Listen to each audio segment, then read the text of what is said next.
right into it, and I'll ask y'all to introduce yourselves. So, Ben. Hi there, my name is Ben Gaddy. I'm at Clean Energy Trust. We are structured as a nonprofit, but we invest directly in clean tech startups, focused primarily on the Midwest. We're based up in Chicago. We look at anything energy, water, agriculture, transportation, mobility, anything that's ultimately going to have a positive impact on our natural environment. Great. Hi, everybody. My name is Judy, and I work for Energy Foundry. I work on the investment side, and my role there, since Energy Foundry is also a venture capital fund, we invest also in early stage energy and clean tech startups, and my role there is to keep track of all the over 700 deals that we see per year, investment opportunities that we see in the energy and clean tech space, and follow them and drive it forward from the first pitch to when we invest, and then also provide support to the companies that we have already invested in. Good morning, Evan Pittman with Energy Impact Partners. We are also a venture capital private equity investment firm. What's unique about us is that we're financially backed by a coalition of 14 large investor-owned utilities. So among our largest financial backers are National Grid, Southern Company, Excel, AGL out of Australia. And we're in the process of deploying about $700 million of capital into new technologies that are going to help our utility partners navigate the digital, decentralized, decarbonized future of the electric grid. My personal role actually at the firm starts after the investment stage. Once we have companies in the portfolio, I lead our business development efforts, which involves working closely with our utility partners and the companies we've invested in to find opportunities for them to collaborate and deploy these new technologies out to their user bases or into their systems. Glad to be here this morning. Great. Well, so let's get right into it. So we're really fortunate to have three panelists from sort of three different stages of the investment pipeline. So starting with Ben, could you talk a little bit about what the investment process looks like for the companies that you work with, and what you're really looking for in that first stage? Yeah, absolutely. So we focus at the sort of very earliest stages. So we're comfortable taking a lot of technology risk. We're really comfortable getting in, working with the companies, helping them figure out who their first customers are. So we don't require that a company has figured all of that out already. This could be somebody who's spinning a great new technology out of a national lab or a university research lab. Companies apply to us. We really value our open and transparent process. So we broadly sort of advertise that we have this open application process. We partner with national labs, universities, other VC firms, angel funds. We try to get as many great applicants from all over and from non-traditional backgrounds as we can.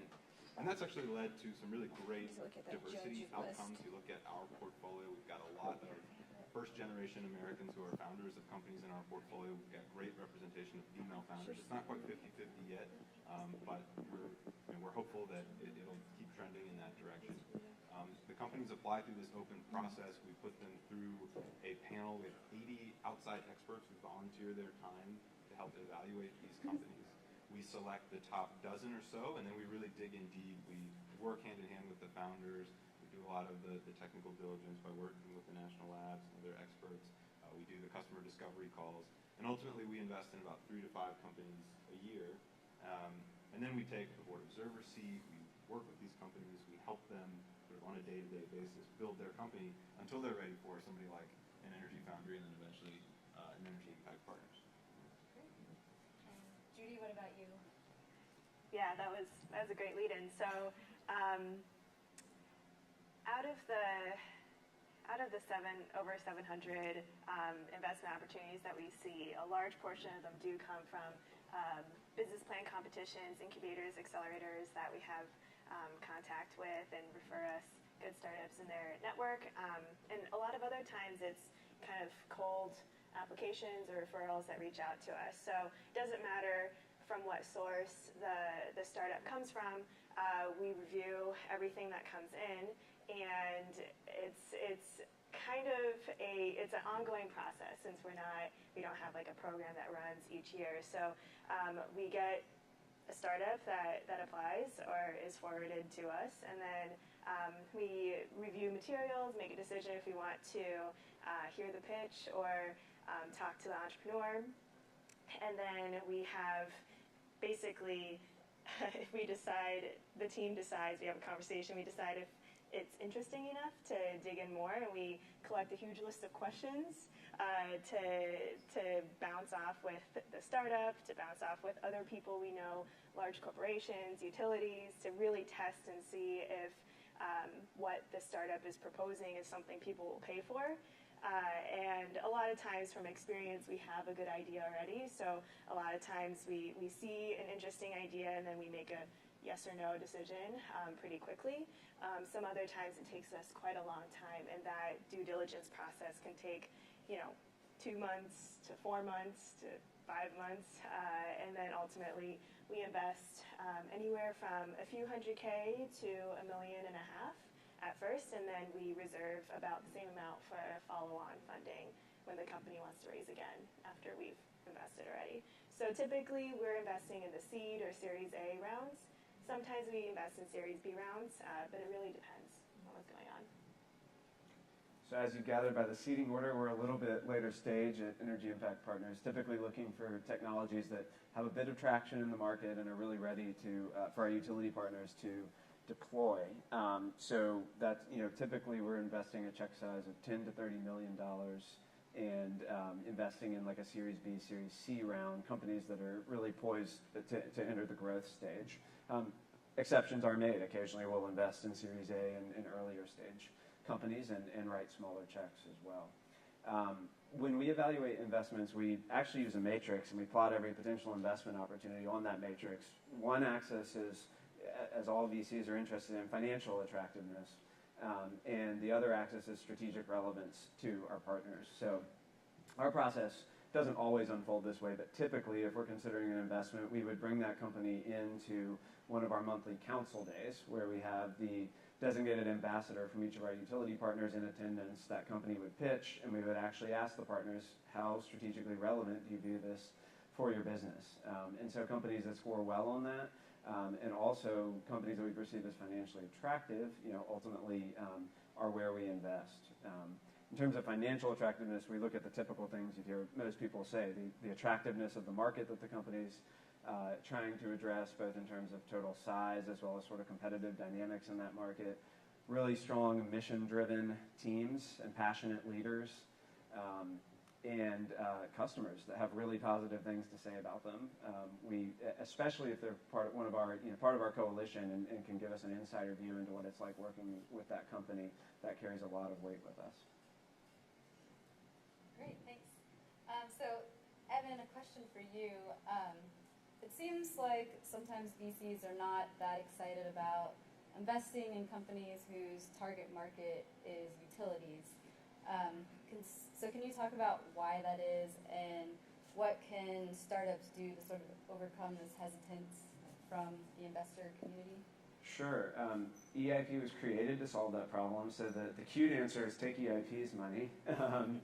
But the better answer is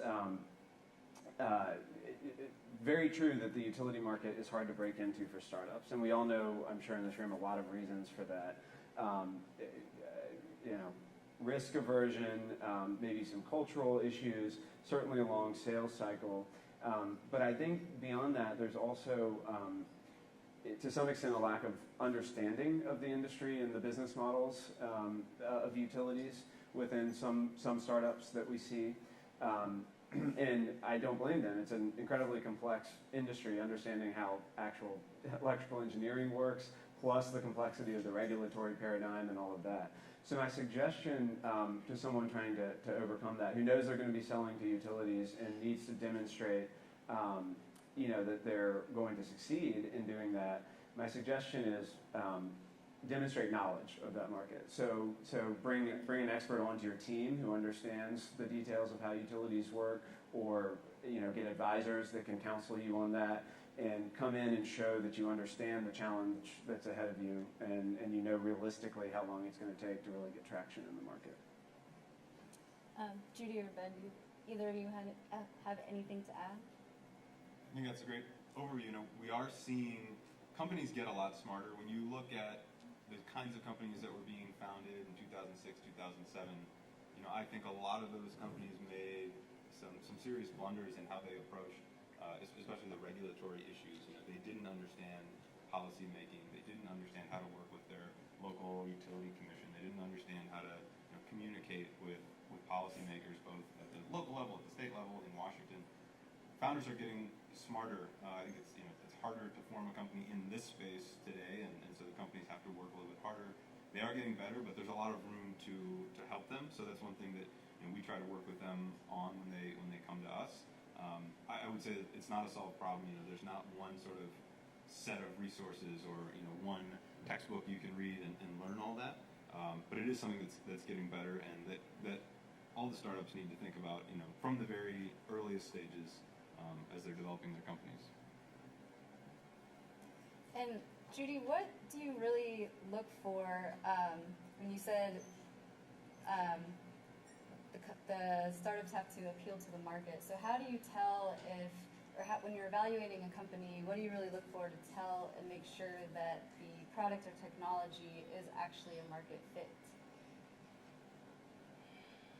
So this is an interesting question because a lot of times we have technology that's coming out of national labs or universities that are really, really interesting, cool technology. Like the other day, we were looking at a technology that's like a wearable, stretchable, non-heating printed battery. And it's like, what? Like, that's so cool. You can have like a stretchy battery. But at the end of the day, we're like, what can you use this for? And who's going to pay that much for it? And so they're doing their own like customer and market discovery, but it's a classic example of where you have a technology that's really cool, but it was developed without a customer in mind and without being optimized for what that customer will pay for.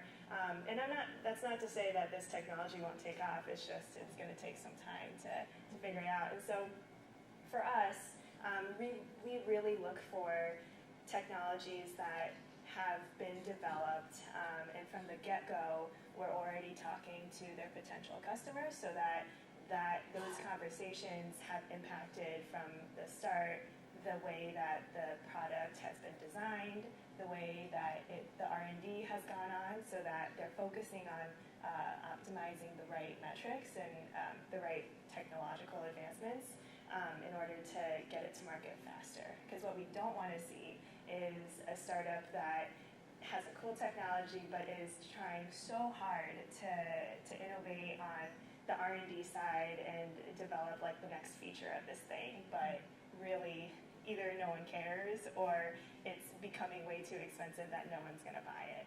So when we look at market fit, we'll talk to a lot of the potential customers that a startup says they would want to sell to, and really see how much are you willing to pay for this kind of new product, and what will the cost be for you to invest, your future product line to use this technology versus what you already have going on right now. And Evan, so by the time a company reaches you, do you find that that's still an issue, or is it really figured out by then? No, it's definitely still an issue. I mean, like I said, our companies tend to have a little bit of traction, but we want to make sure that they're poised to scale. So I agree that there's absolutely no substitute for talking to the ultimate users of that product. So that's one thing we are very diligent about at EIP is bringing our utility partners into the due diligence process, and not just the representative from the utility who's kind of overseeing the investment in EIP, but the actual person in the utility who'd be using and deploying the product. So like if we're looking at technology that directs power flow in the transmission system, we bring in the transmission system engineers and operators. Often if we're starting kind of fresh and looking at a new sector, we'll just bring them all together into our office and sort of map out the sector and where the needs are and where the challenges are, and that'll often lead us to focus our investment efforts. But even if it's a company that's come to us sort of independent of that process, we'll go find the user in the company and talk to them in a lot of detail about it. And Judy, another question for you. When we had our prep call for this panel, you mentioned working with both hardware companies and software companies. And so does the investment process, or I guess the journey, does that look different for those two types of companies? And can you talk a little bit about why and what the differences are? Yeah, so Energy Foundry does invest in all kinds of, like all types of technologies, from software to hardware, advanced materials, and everything, combinations and in between. So the investment process doesn't look different, but what is different is the expectations for these companies, both on the company side and our side. And what I mean by that is, for example, hardware versus software companies, they grow very differently. They require very different inputs. The R&D and development looks very different, and oftentimes it's the hardware company that takes a much longer time to get to market, to get their first customers, and to be able to finalize their product. So with that being the case, generally, things such as the valuation of the startup and how much time we expect it to take for it to get its first customer or to really hit the market and expand in the market is different. The valuation multiple for hardware companies is usually like much lower than SaaS companies. So I don't want to throw out a range, but I'm happy to talk about this like outside of the panel later, because it really depends on what the product is. But then typically we see valuation multiples, how much the startup thinks they're worth, how much we think they're worth, to be higher of a revenue multiple for software companies versus hardware companies. And that just accounts for all of the extra investment and cost that goes into building a hardware product. And then besides that, we also realize that since the sales cycle for hardware products are much longer, we do know that we'll have to help them a lot in order to connect them with the proper manufacturers, the proper customers, and that's okay with us. So we just have those expectations. All right, so we have the 9 startup competitors today and some others here in the audience, so I'm sure they'd love to get a little bit of advice from you guys. So I guess starting with Ben, what are some common pitfalls that you see these startups in the industry making? Well, we've already talked about sort of customer discovery, and I think as an interesting example, right, like the plastic that is in this water bottle, and most of the plastics we use today invented like 100 years before they really reached wide commercial use. Or you look at the example of the Gorilla Glass for the iPhone, invented at Dow Corning in the 60s, put on a shelf, and just sort of sat there until Steve Jobs said, I need this extra strong glass for the iPhone. So what we really want to avoid is companies hitting that technology solution before they've figured out what the problem is. We're not afraid of working with early stage companies. We're not afraid of technologists coming with the great new technology, but we want to see that those founders are coming at it from the perspective of solving a customer's problem. So that's the first piece of advice I'd give. The second one is figuring out what your channel strategy is. We've seen a lot of companies fail because they had a great technology. They understood ultimately who their end customer was going to be and found a customer that was willing to pay, but they couldn't figure out how to deliver that product or service to those end customers in any kind of a cost-efficient way. Especially when you're talking about energy, if you're selling to ultimately the energy consumer, but you have to go through the utility or go through some other major supplier, whether it's that you're selling your battery material to LG or you're selling your smart sensor to Siemens or Schneider, that's now a multi-stage, multi-tiered sales process, and you got to start thinking about that on day one. Judy?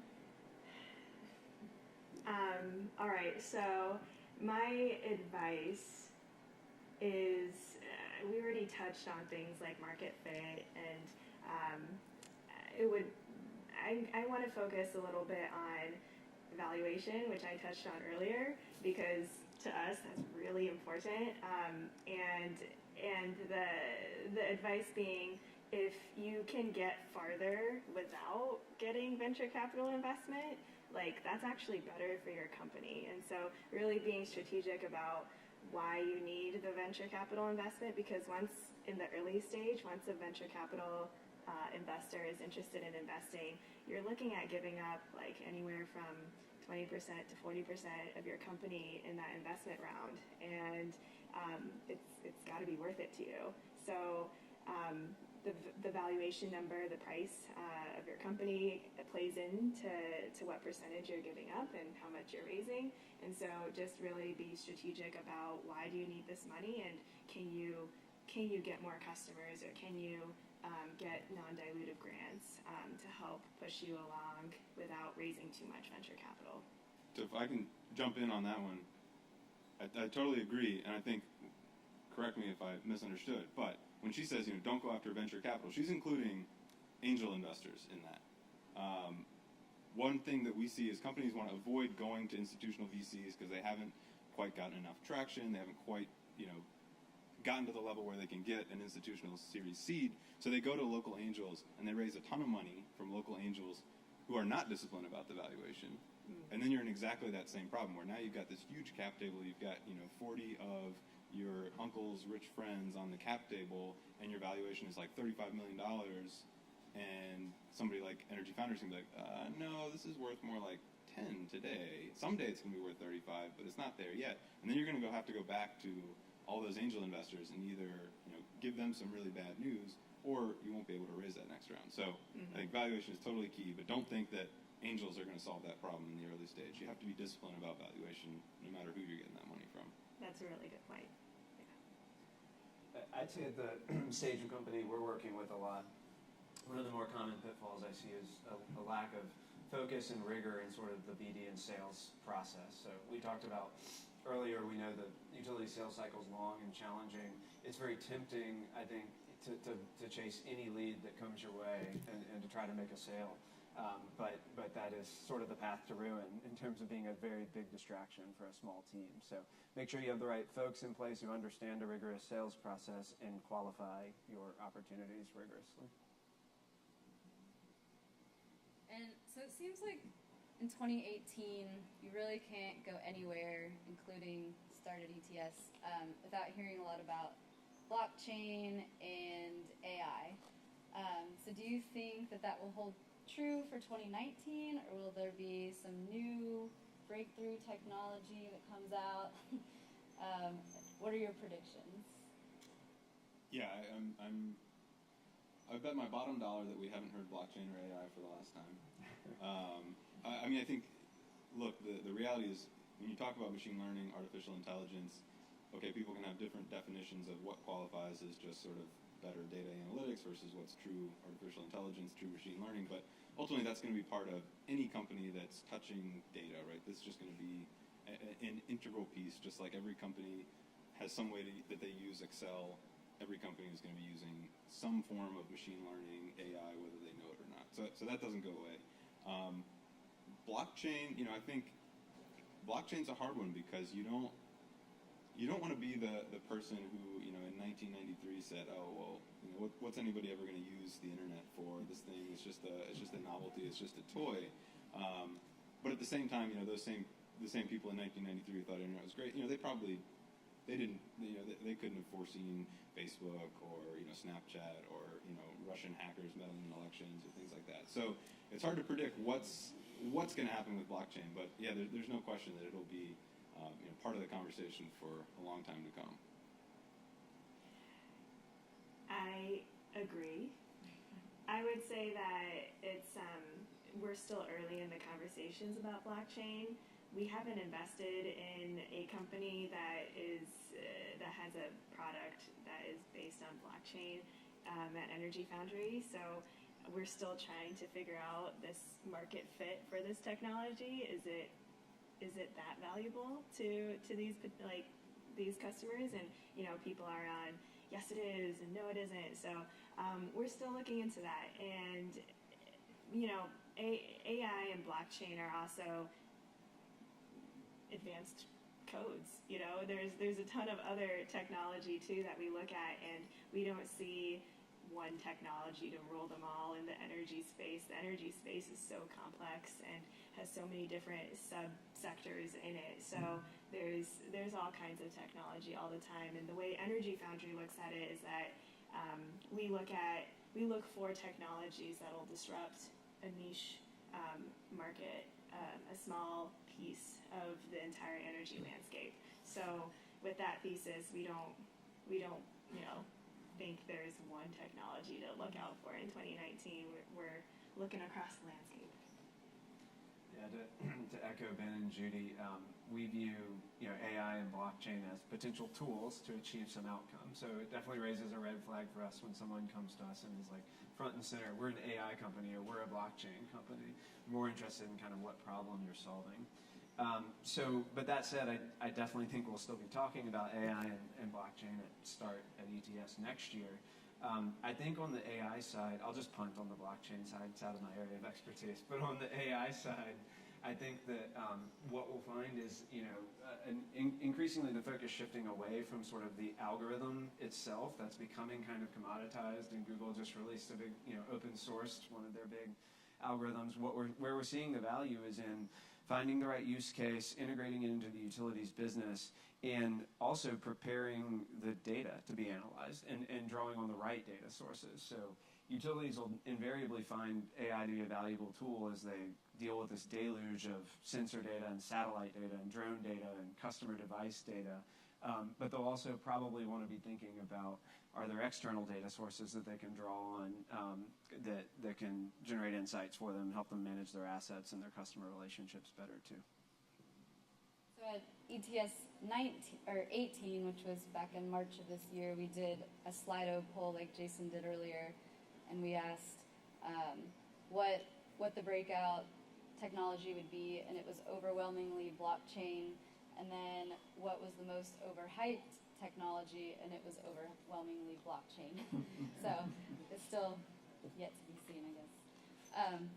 So just one more question for y'all that would be fun to end on. What was the last product or technology that got you really excited? I think these electric scooters are awesome. Clean Energy Trust, we think a lot about energy, of course, but we also think about the other parts of the ecosystem that touch energy and that touch CO2 emissions, that touch conservation of natural resources. And so you can't have a conversation about energy without thinking about electric mobility. What is going to change?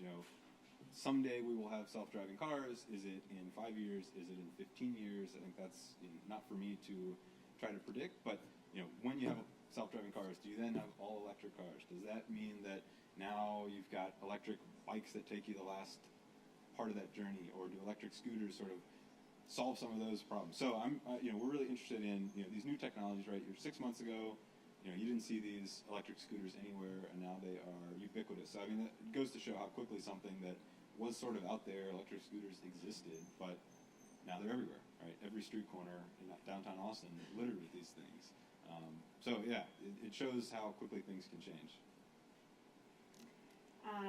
Personally, I am really interested in advanced materials as a technology and energy because the possibilities for them are just amazing. So the key advanced material of today's labs is graphene, and graphene is like a single sheet of carbon atoms connected, and it's the strongest material ever. It's also conductive, it's flexible. I think there was a statistic where an elephant can stand on a needle on a sheet of like a 1 atom thick sheet of graphene and it wouldn't break. And so you could think about the possibilities for what we could do with such strong material that's also a great insulator or a great conductor and flexible and everything. So that's me nerding it out. The applications of such a technology might be there, but it's too expensive right now for anybody to do anything with it. For Energy Foundry, we've been interested in a lot of different kinds of energy technologies, but our latest investment was in a company called Polystyrene, which I think is really interesting. They're a polystyrene recycling company, and they figured out a way to recycle this plastic. It can be in styrofoam or yogurt cups. It dissolves in the solution. So instead of having to heat it up to melt it, and then, clean it and then melt it and then make some other lower grade plastic with it, they can dissolve it in the solution and use another thing to precipitate that plastic back out. So it's really pure, and you can make almost virgin quality, pretty much virgin quality recycled polystyrene with it and make more yogurt cups or styrofoam. So I think that's really cool. It's a little bit of a circular economy play by energy related to us.